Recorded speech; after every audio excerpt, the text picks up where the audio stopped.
데살로니가전서 4장 1절 한 절만 우리 다 같이 합독하겠습니다. 시작.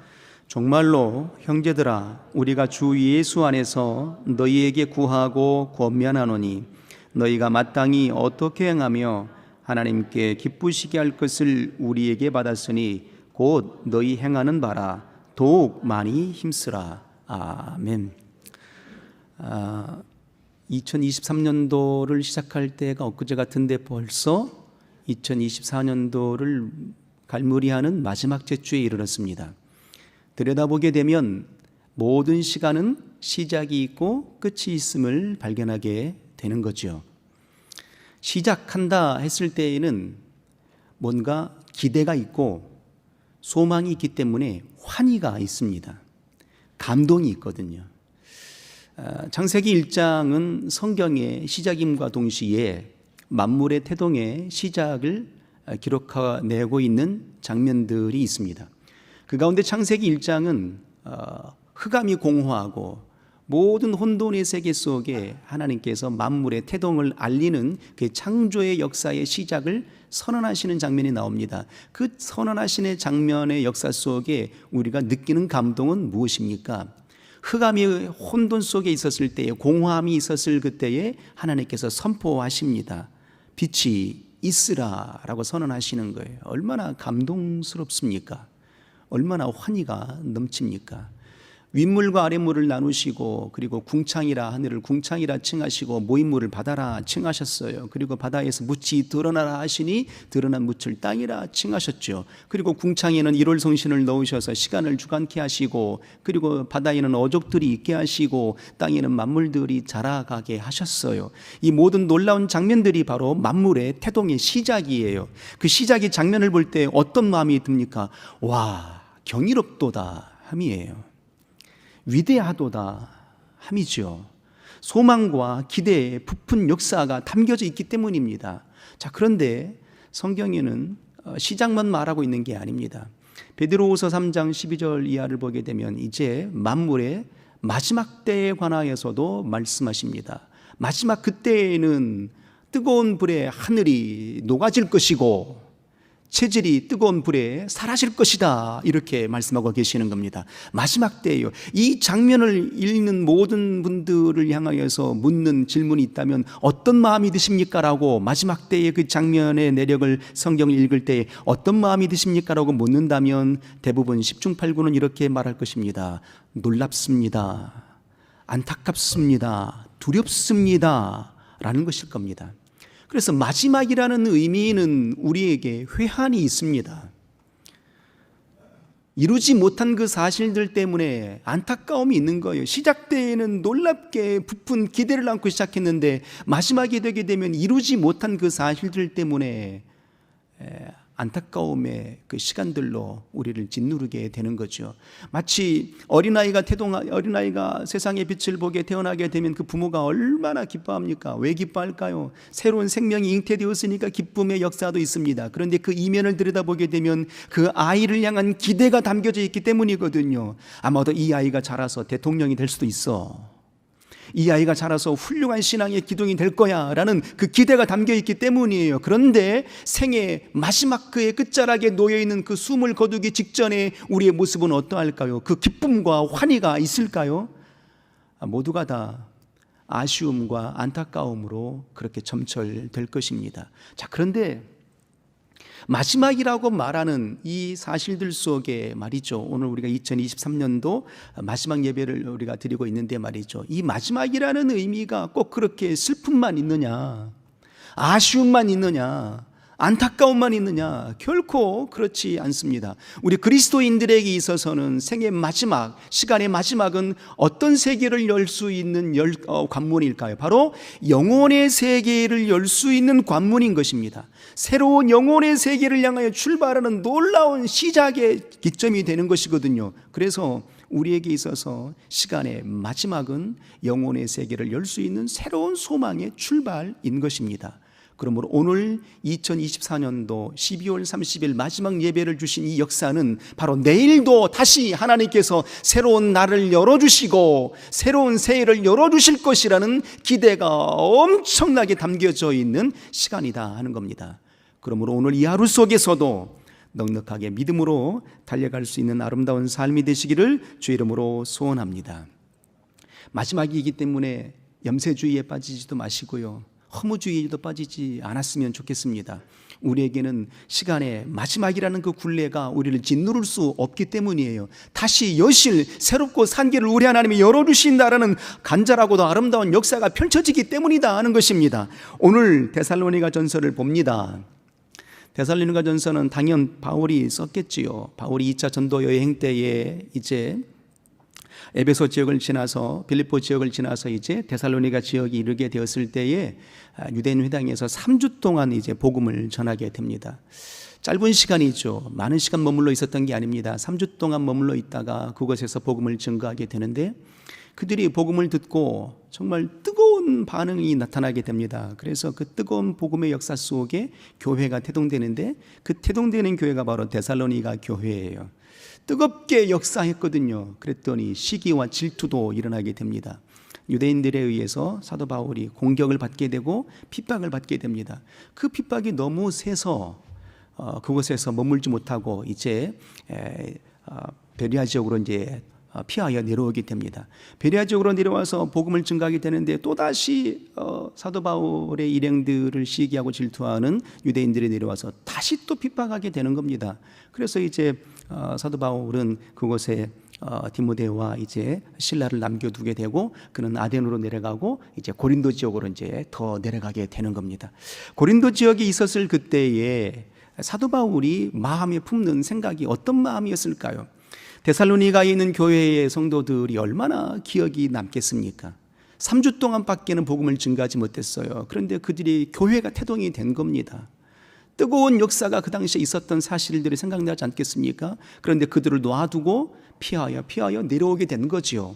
그 소식들이 얼마나 궁금했겠습니까? 그런데 어느 날 고린도 지역에 있었을 때에 이제 디모데와 실라가 와서 이 소식을 전해주게 되는 겁니다. 데살로니가 있는 성도들의 소식을 전해주게 되는 거예요. 그 소식을 듣고 난 이후에 기록된 성경이 바로 데살로니가 전서입니다.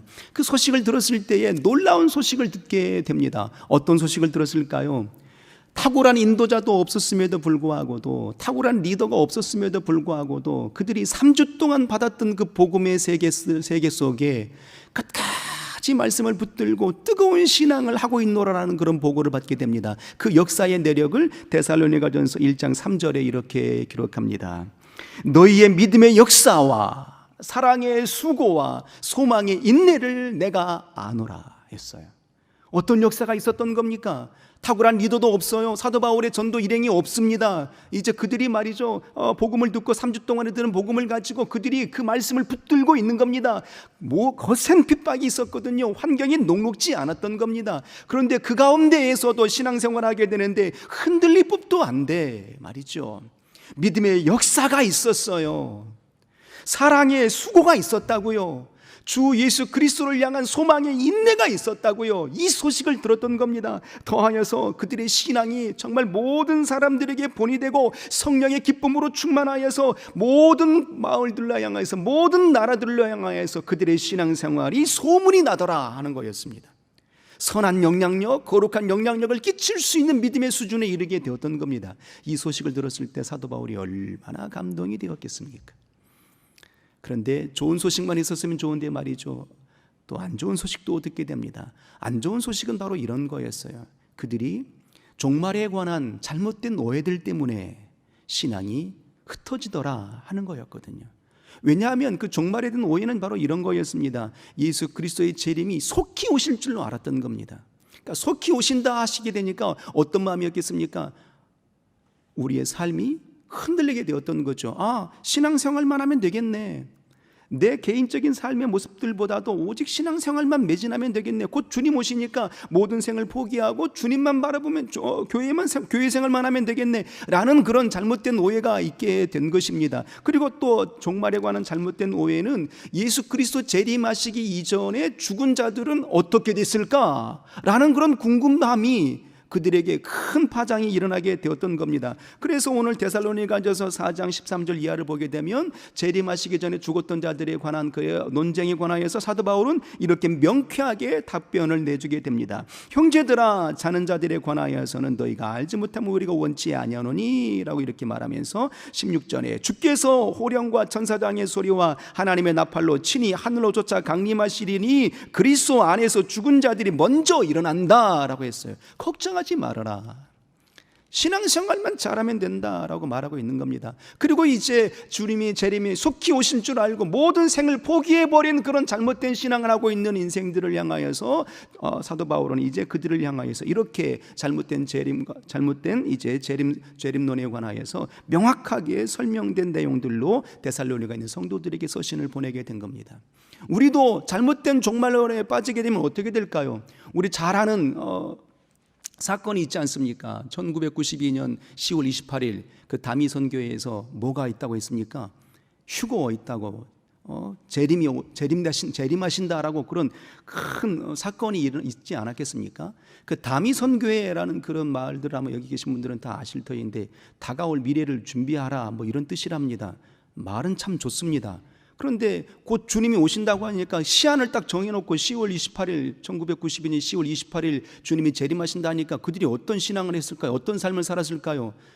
모든 것을 다 포기한 겁니다. 집도 팔고 모두 팔고 다 포기하고 다 거기만 흰 옷만 입고 거기 와 있는 거예요.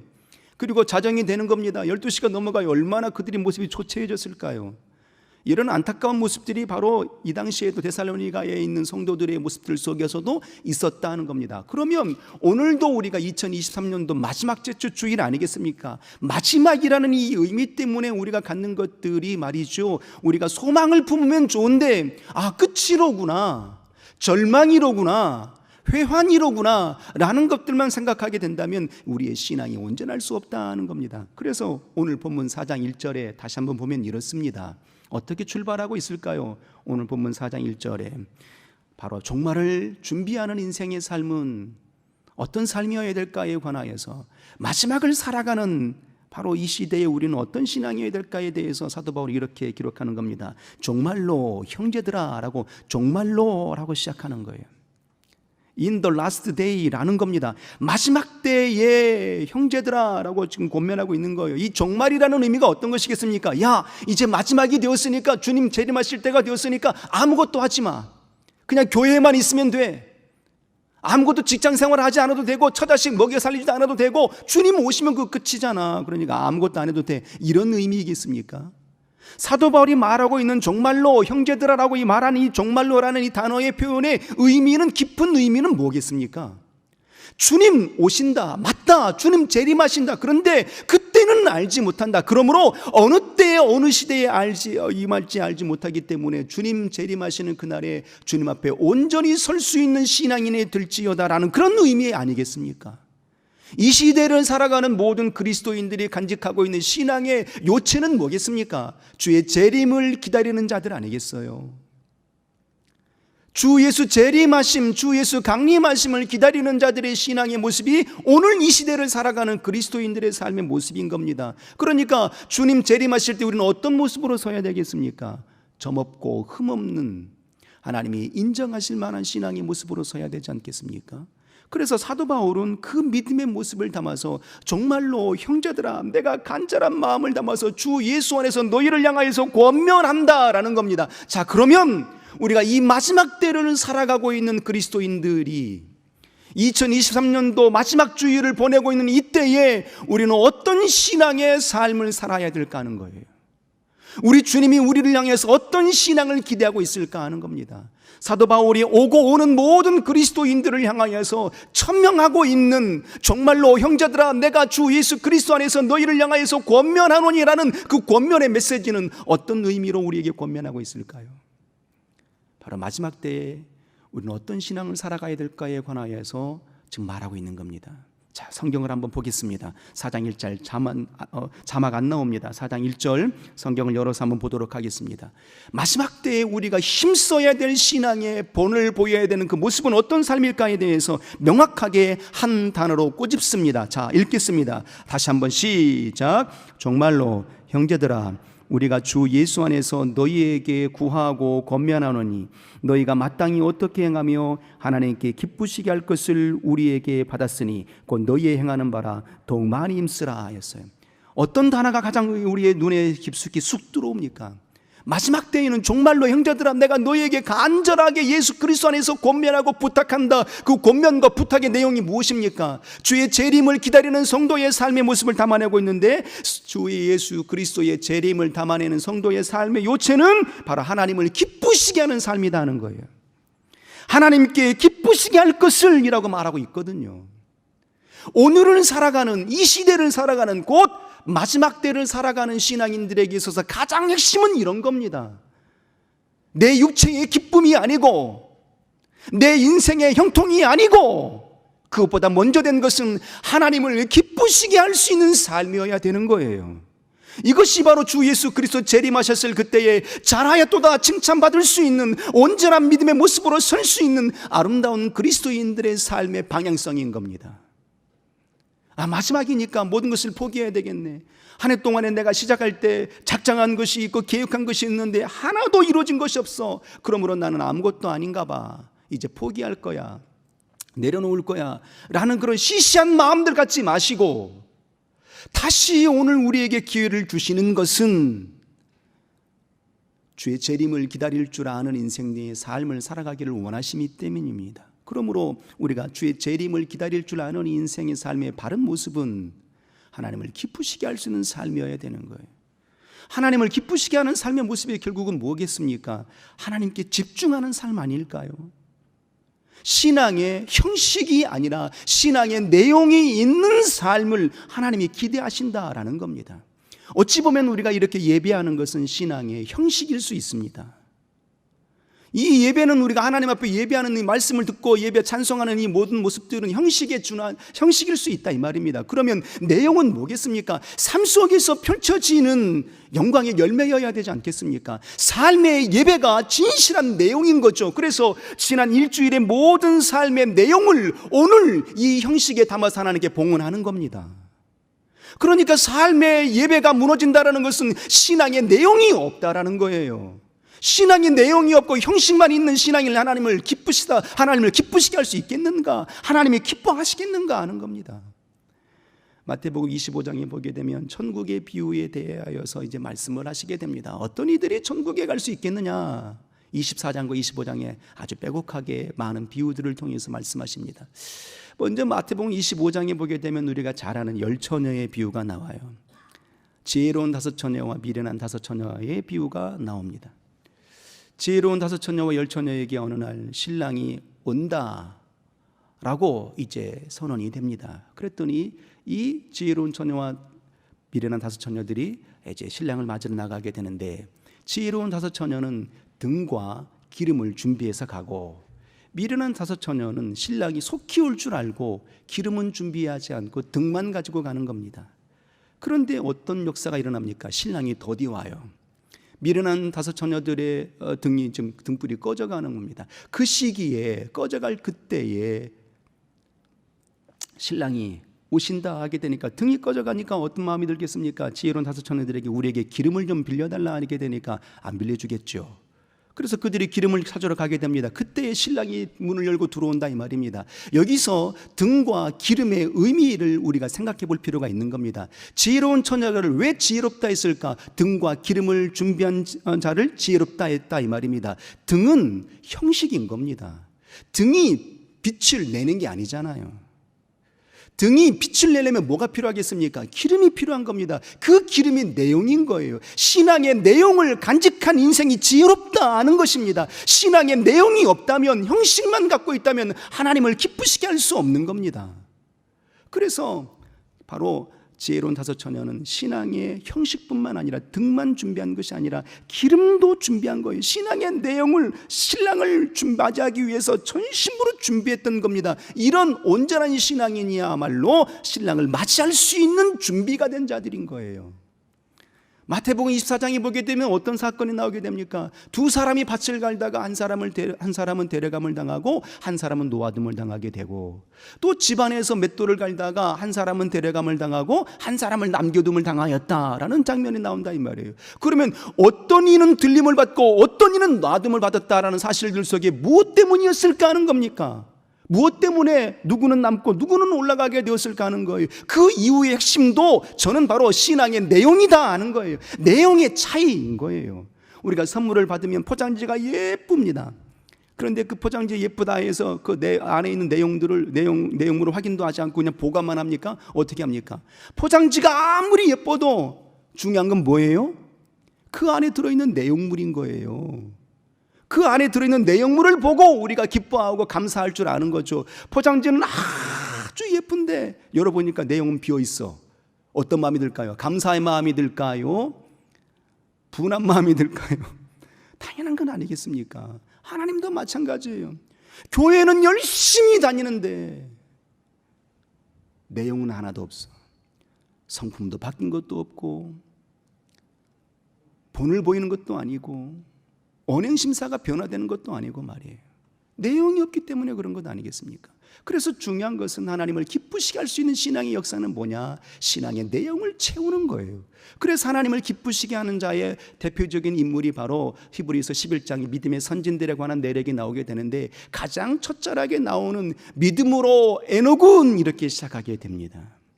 에녹은 하나님을 기쁘시게 하는 인생이었다라고 성경은 기록하고 있는 거예요. 에녹이 어떻게 해서 하나님을 기쁘시게 했을까요? 에녹은 그가 살아생전에 하나님께 들림을 받았다, 죽음을 경험하기도 전에 들림을 받았다라고 했다 이 말입니다. 그 역사의 내력에 대해서 하나님의 기쁘심을 입어서라고 말하고 있는데, 에녹이 하나님을 기쁘심을 입게 된 그 배경에 대해서 창세기 5장에는 이렇게 기록합니다. 에녹은 300년 동안 하나님과 뭐 했더니? 동행했더니라는 겁니다. 에녹의 신앙의 내용은 무엇이었습니까? 하나님과 동행하는 신앙의 내용을 갖고 있었던 거예요. 그래서 하나님은 그를 기뻐하셨던 겁니다. 그러므로 그가 죽음을 경험하기도 전에 하나님께 들림을 받게 된 거예요. 부르심을 받게 된 거예요. 우리는 어떤 신앙의 내용을 간직할 거냐 하는 겁니다. 하나님과 집중할 수 있는 그 역사 속에 에녹은 하나님과 동행했어요. 하나님과 동행했다고 하니까 말이죠, 하나님과 같이 걸었다 이런 의미이겠습니까? 그게 아니잖아요. 하나님은 눈에 보이지도 않는 분이에요. 만질 수도 없는 분이라고요. 어떤 신앙의 자세였을까 하는 거예요. 지금 무엇을 하든지 간에 하나님이 내 앞에 계신다 함이었던 겁니다. 무슨 일을 하든지 간에 어떤 일을 하든지 간에 하나님은 여기 계신다 함이었어요. 그 신앙의 자세, 오직 하나님께 집중하는 자세, 그 신앙의 자세로 달려갔기 때문에 하나님이 보시기에 저는 나와 동행하는 자로다라고 여겼던 것입니다. 우리 이런 신앙이 필요한 겁니다.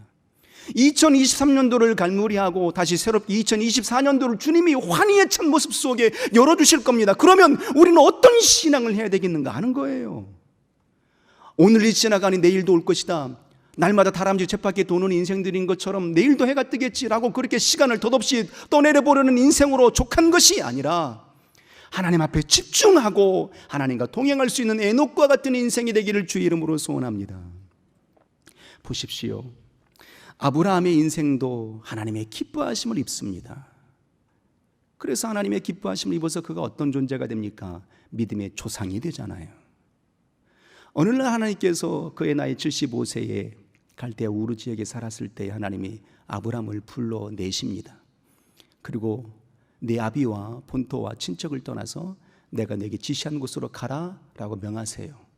그때의 성경의 표현이 이렇습니다. 아브라함이 갈 바를 알지 못하였으나 가더라 였습니다. 그래서 하나님이 이끌림을 받아 가고 드디어 도착한 장소가 어디였습니까? 가나안 땅이었습니다. 그의 역사의 장면이 창세기 12장 5절 이하의 놀라운 장면이 나오게 됩니다. 드디어 이제 가나안 땅에 도착하고 난 이후에 아브라함이 행한 일들이 뭐였을까요? 아브라함은 말이죠, 순종하여 온 그 걸음들 속에 드디어 도착한 그 약속한 땅에 도착하고 난 이후에 가장 먼저 행한 일들이 있는데 그 역사가 바로 단을 쌓는 일이었던 겁니다. 동쪽은 베델이었고 서는 아이였어요. 아이라는 의미는 폐허의 무덤이라는 뜻이고, 베델은 잘 아시는 것처럼 하나님의 집이에요. 그 동편과 서편의 중앙에서 바로 예배를 했던 겁니다. 그런데 그 예배했던 그 역사의 내용이 어떤 내용이었을까요? 오직 하나님께 집중하고자 원함이에요. 그러니까 아브라함의 믿음을 하나님이 기쁘시게 여겼던 것은, 저는 아브라함은 가는 곳들마다 말씀이 들려온 곳들과, 그리고 말씀이 도착한, 그리고 약속이 이뤘던 그 모든 장소들 가운데 도착할 때마다 가장 먼저 행한 것은 예배였던 거였거든요. 예배 중심의 삶을 산 겁니다. 그 예배 중심의 삶의 모습들 속에 하나님은 그의 모습을 보시고 기뻐하신 거예요. 우리가 잘 알아야 될 것은 말이죠, 우리가 예배를 초월하게 된다면 어떤 삶이 될까? 아이와 같이 폐허의 무덤이 되는 겁니다. 그런데 우리가 온전하게 하나님 앞에 집중하고 예배의 내용을 쌓게 된다면 어떤 역사가 일어나게 될까요? 하나님의 집이 되는 거예요. 뭐가요? 우리 영혼이. 그래서 하나님은 우리 영혼 가운데 좌정하시고 임재하시는 것 아니겠습니까? 이 교회의 터전이 무엇 때문에 하나님의 핏값으로 세우셨을까요?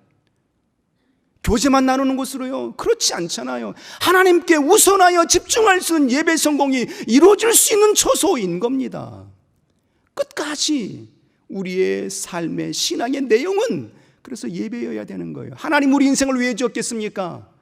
우리 인생을 예배자로 지었잖아요. 그래서 출애굽기에도 430년 동안 종으로 살아가는 그의 이스라엘 민족들을 향하여서 드디어 모세를 통하여서 그들의 백성들을 출애굽시키게 되는데 말이에요.